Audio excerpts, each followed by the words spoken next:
પ્રકરણ 3 અમારી કામધેનુ. વિદ્યાર્થી મિત્રો, અમારી કામધેનુના લેખક ચંદ્રકાંત જેઠાલાલ પંડ્યા ચરોતરના વતની હતા. તેઓ નવસારીની હાઈસ્કૂલમાં શિક્ષક હતા. આ ઉપરાંત પત્રકારત્વ સાથે પણ સંકળાયેલા હતા. આઝાદીની ચળવળમાં એમણે સક્રિયપણે ભાગ લીધો હતો. જ્વાળા અને જ્યોત, બાનો ભીખુ, સુદામે દીઠી દ્વારામતી અને ઘડીક સંઘ શ્યામ રંગનો એમના જાણીતા પુસ્તકો છે. ધાર્મિક ગ્રંથોમાં કામધેનુ ગાયને દેવી માનવામાં આવે છે. એવું માનવામાં આવે છે કે માત્ર કામધેનુ ગાયની પૂજા કરવાથી તમામ દેવી દેવતાઓ પ્રસન્ન થાય છે. આથી કામધેનુની પૂજા કરીને બધા દેવી દેવતાઓના આશીર્વાદ મળે છે. અબોલ પ્રાણી સાથેના મનુષ્યના સહજીવનનું આસ્વાદ્ય નિરૂપણ આ પાઠમાં છે. અમારે ત્યાં એક ગાય હતી. સફેદ રંગની કાઠિયાવાડી એ ગાય ટંકે 8 શેર દૂધ આપતી. એને શિંગડા નહોતા એટલે ઘરમાં સૌએ એનું નામ બોડી પાડેલું. બોડી ગાય ઘણી ઊંચી ઓલાદની, કદમાં નાની અને દેખાવે સુંદર.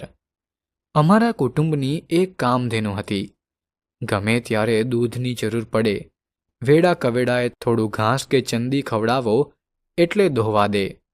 બીજી ગાયને દોહતી વખતે પગ બાંધવા પડે, નહીં તો લાત મારે.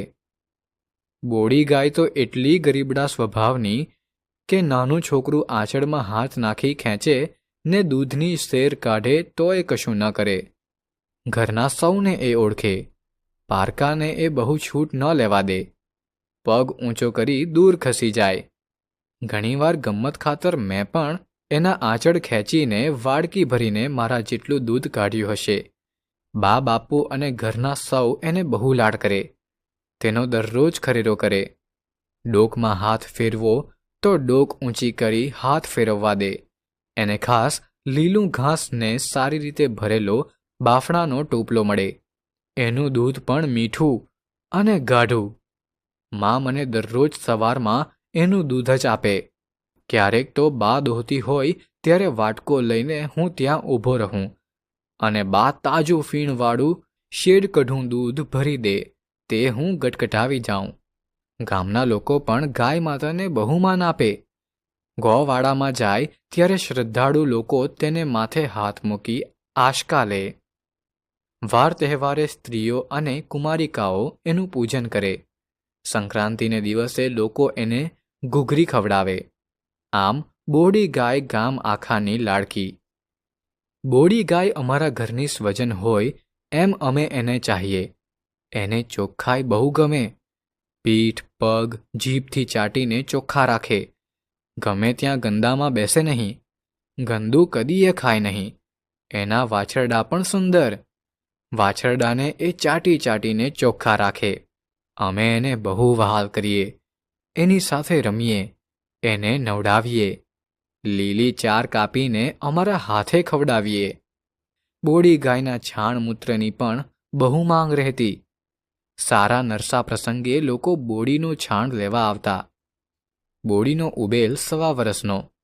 1.25 વર્ષે વિયાય એટલે એનો વંશવેલો બહુ મોટો. વાછરડા મોટા થાય એટલે બાપુને ખેતીના બળદ તરીકે કામ આવે. આજે પણ બોડી ગાયની બીજી પેઢી હયાત છે. એની પૌત્રી રમલી ગાય આજે ધરમપુરમાં ઘણા કુટુંબમાં બાપુની સ્મૃતિ રૂપે જાણીતી છે. આજે પણ ધરમપુરમાં ઘણા ઘરો રમલી લે કહી લાલચ આપી બોલાવે છે. તેને હાથ ફેરવે છે. એને માટે નિયમિત કંઈ ને કંઈ ખાવાનું રાખી મૂકે છે અને રમલી દરરોજ અમુક ઘરની નિયમિત મુલાકાત લે છે. જાનવરને મમતા આપો, પછી જુઓ એ શું નથી આપતા. બા કહેતી કે એકવાર ઘરમાં ચોર આવેલા. તે દિવસે બોડી ગાયે બરાડા પાડીને ફળિયાના સૌને જગાડ્યા હતા ને ચોર નાસી ગયા હતા. બાપુની ઠાઠડી નીકળી ત્યારે એણે કેટલાય ધમપછાડા કરી ખીલેથી છૂટી નાસભાગ કરેલી. બોડી ગાય કુટુંબની ખરેખર કામધેનુ હતી. બાપુજીના અવસાન પછી બોડી ગાય અને એક ભેંસ અમારા ગુજરાનનું સાધન હતી. ભેંસ હતી તે વરસને આંતરે મરી ગઈ હતી.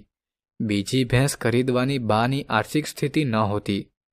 ખેતર વેચાઈ ગયું ત્યારે બોડી ગાય ઉપર જ અમારું કુટુંબ નભતું. એના દૂધની લાયણીના મહિને 25 રૂપિયા આવતા. સોંગારતનો જમાનો, બોડીનું બહુ ખર્ચ નહીં. નાનો ભાઈ અને નાની બહેન એટલા જ ઘરમાં, એટલે અમારું પેટિયું નીકળતું.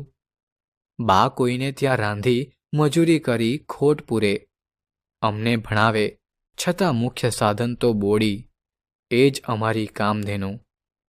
એકવાર બોડીને જાનવર કરડ્યું. બાએ કેટલાય ઉપાયો કરાવ્યા, બધા નિષ્ફળ ગયા. આખું શરીર ફૂલી ગયું ને આખરે તે મરી ગઈ. બા સગી દીકરી મરી ગઈ હોય તેમ રડી. તે દિવસે ખાધું પણ નહીં.